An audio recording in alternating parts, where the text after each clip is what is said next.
just think that must be him. Oh. Eilert Lovborg, it has been quite a long time. Thank you. Thank you for your letter, Tesman. And may I shake your hand too, Mrs. Tesman? I am very pleased to see you again, Mr. Lovborg. I don't know whether you two gentlemen have ever met. Judge Brack, I believe. Yes, it has been quite some time. Eilert Lovborg, you must make yourself at home here, isn't that right, Hedda? After all, I understand that you are moving back to town now. Yes, I am. Oh, that is excellent news. You know, I just received a copy of your new book. I haven't had a chance to read it yet. Oh, save yourself the trouble. My good man, what do you mean? Well, there's nothing much to it, really. It's been very well received, I've heard. Much praised. Well, that's all I really wanted. So I put nothing into the book that was even remotely controversial. Ah, very clever. But my good man, how can you say that? Now, when this is published, Tesman, you will have to read this. I have put all of myself into these pages. What is it? The sequel. To what? The book. Your new one? Of course. But in your recent book, your analysis covered all of contemporary history. It has. This one deals with the future of civilization. But my good man, we can know nothing about the future. No, but there are one or two things that one can say about it nonetheless. Here, take a look. Yes. This is not your handwriting. I dictated it. It's in two parts. The first is an analysis of potential civilizing forces, while the second is a projection of the probable lines of development. That is so strange. It never would have occurred to me to write something like that. Probably not. I had hoped to read you some of it later this evening, Tesman. Oh, I should like that very much. But I'm afraid it may not be possible. Well then, some other time. It can wait. You see, I'm throwing a small dinner party this evening, mainly in Tesman's honor. Then I won't detain you. No, it would be a pleasure if you'd stop by. No, that's just not possible, but thank you. Now, and you see, you can read the manuscript to Tesman at my house. Why, I'd even give the two of you a room all to yourselves. Oh, that is an excellent idea. So very nice of you. What do you say, Eilert? I think it's clear, Tesman, that Mr. Lovborg would prefer not to go. I'm sure he is more inclined to stay here and have supper with me. With you, Mrs. Tesman. And with Mrs. Elfstead. Yes, of course. I happened to notice her for a moment this morning. Did you? Well, she is coming here this evening, so you see, you simply have to stay. Otherwise, she will have no one to see her home. I suppose that's true. In that case, I shall stay. Thank you, Mrs. Tesman. Then if you'll excuse me, I need to speak to the maid. So, tell us, Eilert, this new book of yours, is that what you intend to lecture about? That is my intention, yes. I hope that won't upset you in any way, Tesman. No, not at all. I intend to wait, however, until after you make your appointment. After? Then you don't intend to apply for the position? No, it's only the moral victory that I care for. Good God. Aunt Julie was right. Oh, Hedda, do you hear that? Eilert Lovborg has no intention of standing in our way. Our way. Please, leave me out of this. What do you think of that, Yes, a moral victory. A moral victory has its virtues, but all the same. Yes, but all the same. You look as if you've been struck by lightning. So I feel as though I have. Don't you see, Mrs. Tesman, a thunderstorm has just passed over us. Would you gentlemen care to take a glass of cold punch? Yes, cold punch. Yes, yes. That would be a pleasure. Yes. Will you join them, Mr. Lovborg? No, none for me, thank you. Good God, man! Cold punch! It's not poison. No, not for others. I will stay here and keep Mr. Loveborg company while you have your drink. Oh, yes, Hedda, please do. Yes. Would you care to look at some photographs, Mr. Loveborg? Tesman and I took a trip through the Tyrol on our way home.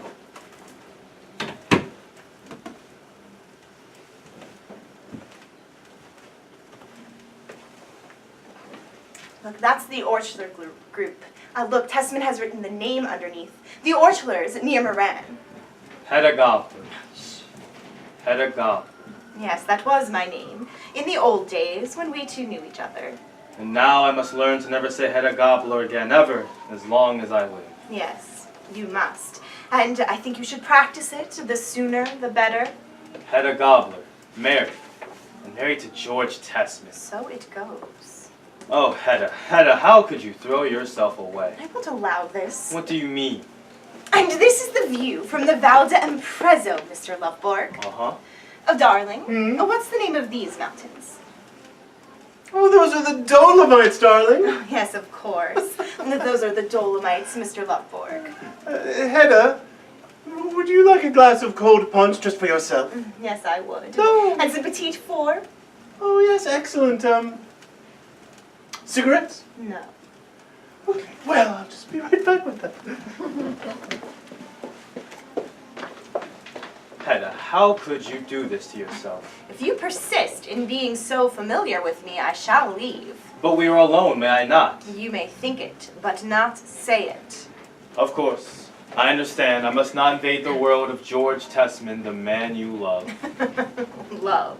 You don't love him then? I will never be unfaithful to him. Never. Remember that. Hedda, answer me one thing. Shh.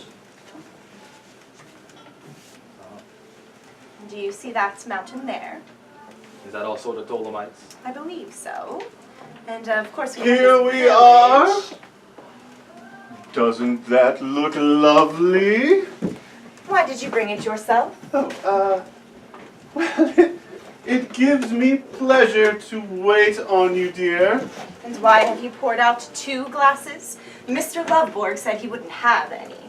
No, well, the other one is for Mrs. Elfstead. She'll be here soon. Oh, yes, Mrs. Elfstead, very soon, I expect. Oh, you forgot she was coming, didn't you, Hedda? Well, we were so absorbed in the photographs. Oh, yes. Do you remember that little village? Oh, yes, yes, yes. That was right below the Brenner Pass. Yes. We spent the night there and met that lovely party of tourists. Oh, yes, we did. Oh, Eilert Loveborg, if you had been with us, what a time we would have had together. Hmm? Sure we would, Tesman. Yeah. Church practice. I'll just... Yeah. Hedda, answer me one thing. Yes. Was there no love, no flicker of love at all in your friendship for me? I wonder if there was. I suppose I feel we were very close. 2 very intimate friends. You, in particular, were always very frank. You made me so. When I look back on it, I feel that there was something very beautiful, fascinating, even daring in that intimacy, that secret friendship of ours. No one ever knew. Yes, I feel it too, Hedda. I used to come to your father's house in the afternoon. He'd sit by the window reading his papers with the back to us. And we'd sit on the sofa in the corner. With the very same magazine on the table in front of us.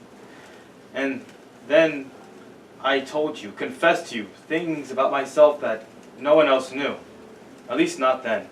I sat there and told you openly about my awful, destructive life. About those lost days and nights. Oh, Hedda, what power could you hold over me that you could force me to tell you those things? Do you think I had power over you? What else could I think? How could you sit there and question me like that? Question me so frankly, questions after questions about all sorts of things. And how could you answer, Mr. Loveborg? That is what I don't understand when I look back on it. I ask you again, was there no love, no flicker of love at all in your friendship for me? Tell me, when you made me confess my sins to you, did you ever feel that you could absolve me of them? No, not quite. Then why did you do it? Well, don't you understand? A young girl, given such a chance, could not resist looking in on a world which... Well? Which is absolutely forbidden to her. So, that was it. Partly, at least I think so. But friendship, that was the reason for being. Why did that have to die for us? That fault was yours. It was you who left me. Yes, when the friendship threatened to become something more serious, you had no shame. How could you think of betraying my trust, of dishonoring me? Then why didn't you do it? Why didn't you shoot me down? The scandal? I was afraid of the scandal. Ah, yes. Yes, of course, Hedda. You always were a coward at heart. Yes, a terrible coward. Which was lucky for you. But now I hear that you have all the comfort and consolation that you need at the Elvsteads. I know that Taya has spoken to you. And I suppose that you have told her something about us. No, not a word. She's too stupid about things like that. Stupid. Yes, stupid about things like that. And I am a coward. But now I will confess something to you in confidence. Yes. The fact that I did not shoot you down, that was... Yes. That was not what made me a coward that night. Oh, Hedda Gabler.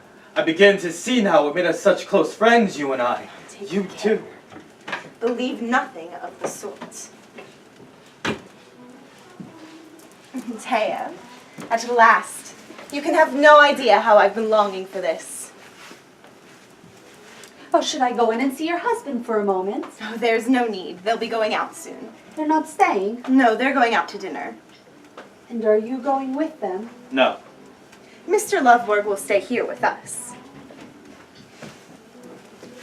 Oh, how nice it is here. Oh, no, not there, Taya. You sit here. I shall sit between you. Just as you please.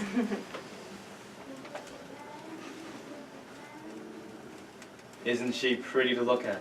Only to look at. You see, we are real friends, she and I. We have absolute trust in each other. We can speak and talk with perfect frankness. Oh, Hedda, I'm so happy. Not only this, but he says I'm an inspiration. Does he? And Mrs. Tesman, she is so brave. Brave? Heavens, do you think I'm brave? Very. At least for your friendship with me is concerned. Yes. Courage. If only one had courage. And what then? What would it mean? Well, then life would be worth living in spite of everything else. Well, Taya, will you take a glass of cold punch? Oh, no, thank you. I never take anything of the kind. And you, Mr. Loveborg? No, nor do I, thank you. No, he never does either.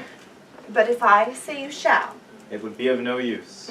then I have no power over you. Not where that is concerned, no. But I really think you should. I'm quite serious, for your own sake. Hedda. What do you mean? Well, perhaps it's more for the sake of others. How so?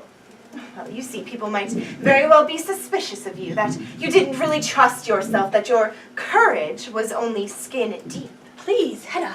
People can think what they like, at least for now. Yes, let them. I saw it written in Judge Brack a moment ago. I saw it written all over his face. What did you see? Contempt in his smile when you were afraid to join them back there. Afraid. The fact of the matter is that I chose to stay here with you and Taya. There's nothing wrong with that, Hedda. But the judge couldn't know that. In fact, I saw him look at Tesman and smile when you were afraid to join them for their wretched little dinner party. You say afraid again. Do you think that I was afraid? I don't. It's what the judge thought. He can think what he likes. So you're not going with them? I am staying right here with you and Taya. Strong as a rock. A man of principle now and forever. Yes, that is how a man should be. What did I tell you this morning? There was no reason to be so upset. What do you mean upset? Hedda, what are you doing? You were in a state of mortal panic. There was no need. You God. see, we can just enjoy ourselves, just the three of us. In a state of mortal panic, on my account. You're my dearest friend. Please, let me explain. So, is that your trust in me? That was our friendship. Hedda, you've ruined everything. Taya, to your health. What are you doing, Hedda? Me? I don't think you understand. And to you, Mrs. Tesman, here's to your health. And to the truth. Thanks to you for the truth.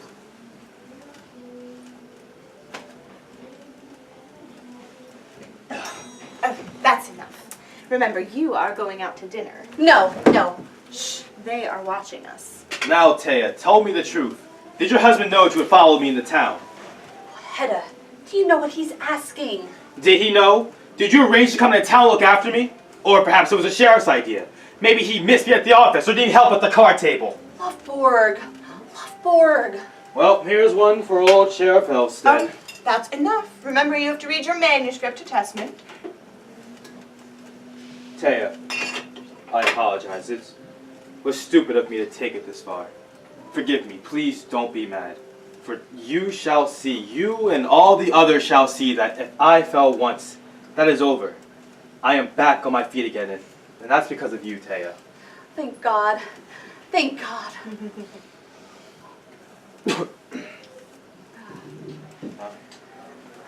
Well, Mrs. Tesman, it's time for us to be going soon. Yes, I'm sure it is. Yes. For me too, Judge. Oh no, Loveborg, don't do it. Don't go. You were kind enough to invite me after all. So you'll be coming with us after all? Yes, if you don't mind. It would be a pleasure. Did you hear that, Tesman? Mr. Loveborg will be joining us after all. Oh, excellent, excellent. And- Only, yes. I have to show you one a few things before we head off to the printers. Oh, I should like that very much. Hedda, how shall Mrs. Elfstead get home? Oh, we'll manage, I'm sure. Mrs. Elfstead. Ah, yes, of course. I'll come at 10 o'clock and fetch you thereabouts. Is that all right, Mrs. Tesman? That would be perfect, thank you. Oh, good, good.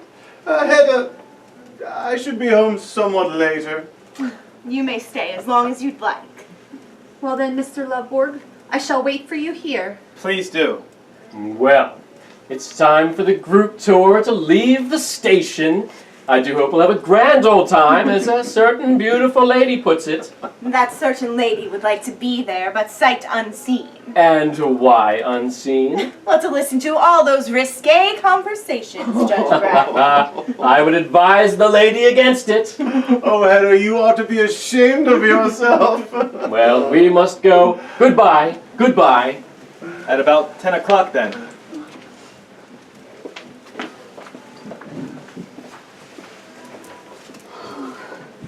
Oh God, Hedda, what's going to happen? At 10 o'clock, he will be here. I can see him now, in the glow of victory, unafraid, with vine leaves in his hair. Oh God. And then you see, he will be in control once again. He will be a free man once and for all. If only he did come back, as you see him now. He will, as I see him, and not any other way. You may keep your doubts. I believe in him. What are you hiding from me, Hedda? What is it that you want? I want for once in my life to have power over another human being, to change his destiny. You haven't that power? I have not, and I never have. Not over your husband? It's hardly worth the trouble. You don't understand. Life has made me poor, and you are rich. Perhaps I should burn your hair off after all. Please, stop it! Sometimes you frighten me, Hedda. Tea is ready in the dining room, ma'am. Thank you. We'll be right in. No, I'd like to leave right away. Nonsense. You will have more tea. Now don't be silly. And then at 10 o'clock, Eilert Loveborg will be here, with vine leaves in his hair.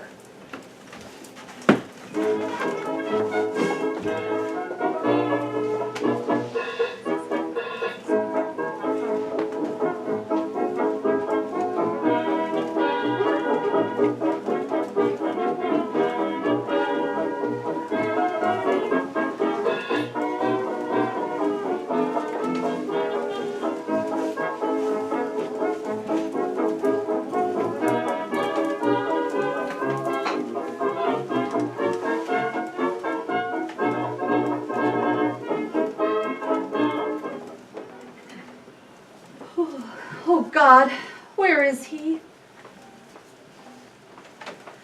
Has anyone come? Yes, a girl brought this letter. A letter? Give it to me. It's for Dr. Tesman, ma'am. Oh, I see. Miss Julie's girl brought it. I'll put it on the table. Yes, please do. It'll be light soon. It's light already, ma'am. Is it? And no one's come. Lord bless you, I knew how it would be. What do you mean? Well, when I heard a certain person had come back into town, well, when he went out with them, we've heard a lot about the gentleman, I can tell you. Not so loud. You'll wake Mrs. Tesman. No, let her sleep, poor thing. Shall I put some wood on the fire? No, thank you. Not for me. Very well, then.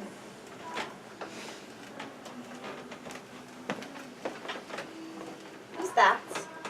Oh, 'twas only the servant. We're in here. I'd forgotten. What time is it? It's after 7. When did Tesman come home? He didn't. He isn't home yet. No. No one's come. And we sat here waiting until 4 o'clock. God. And I can't get him out of my mind. We should have saved ourselves the trouble. Were you able to get any sleep? Yes, I slept quite well. And you? No, not for a moment. There. There's nothing to worry about. I know exactly what happened. What? What happened? Tell me. Well, you see, they went on drinking at the judge's for hours upon hours. Yes, I'm sure you're right. And then what do you think? Well, and then Tesman didn't want to come home, waking us up in the middle of the night by ringing the doorbell. And I'm sure he didn't want us to see him either, in the condition that he's probably in. But where could he have gone? Oh, well, I'm sure he went to his aunt's house. They keep his old room ready for him. He must have slept there. No, he can't have gone there. There's a letter for him from Miss Tesman. It's over there. Really? Yes, it is from Miss Tesman. Well, he must have spent the night at Judge Brack's, and Eilert Loveborg is there too, reading aloud with vine leaves in his hair. Oh, you're just saying that to make me feel better. You don't really believe that. You really are a little fool, Taya. I know, I'm sorry. You look so tired. I am desperately tired. Then listen, go into my room and lie down on the bed for a while. No, I can't, really. Of course you can.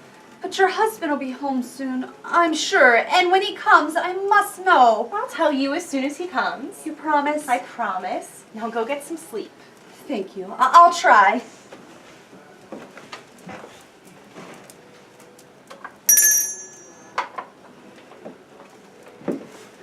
Yes, ma'am. And put some more wood on the fire. I'm freezing. It will soon warm up. Is that someone at the door? We'll go see who it is. I'll do the fire. It will soon get going.